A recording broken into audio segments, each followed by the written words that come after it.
This experiment investigates the amount of excess electric charge that can exist on an ordinary object under everyday circumstances. Specifically, we use clear tape to explore how charge is created through contact and separation, how charged objects interact, and how we can estimate the magnitude of the charge using fundamental physics principles. The purpose of this lab was to estimate the net charge on a piece of clear tape after charging it through contact with another tape. By observing the interactions between charged tapes and balancing electric and gravitational forces, we found that a single piece of tape carries an excess charge of 1.6 times 10 to the negative 19 coulombs, corresponding to approximately 1.17 times 10 to the 11th electrons. Electric charge is a fundamental property of matter. Objects can become charged through the transfer of electrons, leading to either net positive or negative charge. According to Coulomb's law, the electric force between two charges depend on the product of their charges and the square of the distance between them. Neutral objects can also be attracted to charged objects through polarization. To create a charged tape, we placed a strip of clear tape onto a base tape and quickly removed it. This upper tape, called a U-tape, became charged through contact electrification. When hung vertically, the tape was attracted to our hand, confirming that it carried an electric charge. When the two U-tapes were brought close together, they repelled each other, indicating that they carried the same type of charge. When a U-tape was brought near a neutral object such as a table or bottle, attraction occurred due to polarization. To determine the sign of the U-tape's charge, we rubbed a plastic pen to give it a known negative charge. The U-tape was attracted to the pen, indicating that the tape was positively charged. To estimate the amount of charge, we floated one U-tape above another. We defined the floating tape as a system and assumed it was in equilibrium.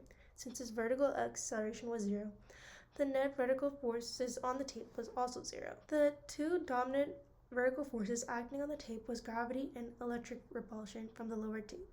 At equilibrium, these forces were equal in magnitude. This allowed us to set the gravitational force equal to the electric force and solve for the change. The tape length was approximately 20 centimeters, corresponding to a mass of 0.0002 kilograms. The distance between the tapes when the upper tape began to float was measured to be about 4 centimeters.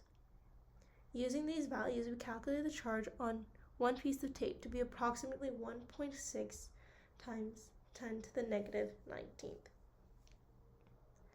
Dividing this charge by the elementary charge of an electron, we found that the tape had approximately 1.17 times 10 to the 11th electrons, which is extremely small compared to the total number of atoms in the tape.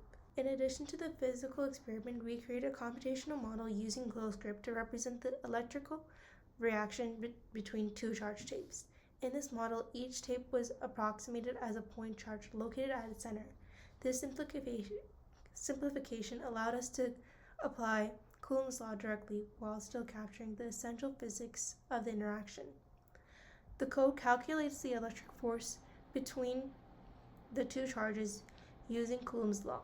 The force vector depends on the magnitude of the charge, the separation, distance, and the direction between the charges. We assumed both tapes had an equal charge, which is reasonable since they were prepared using the same procedure.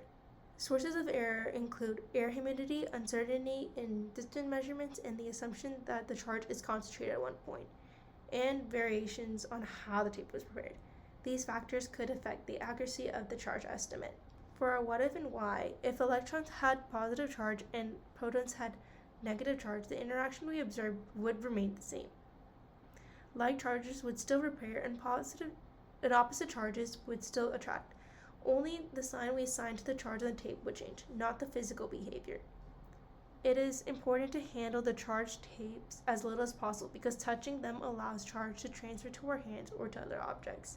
This can partially or fully neutralize the tape, weakening the electric forces and introducing error into the experiment.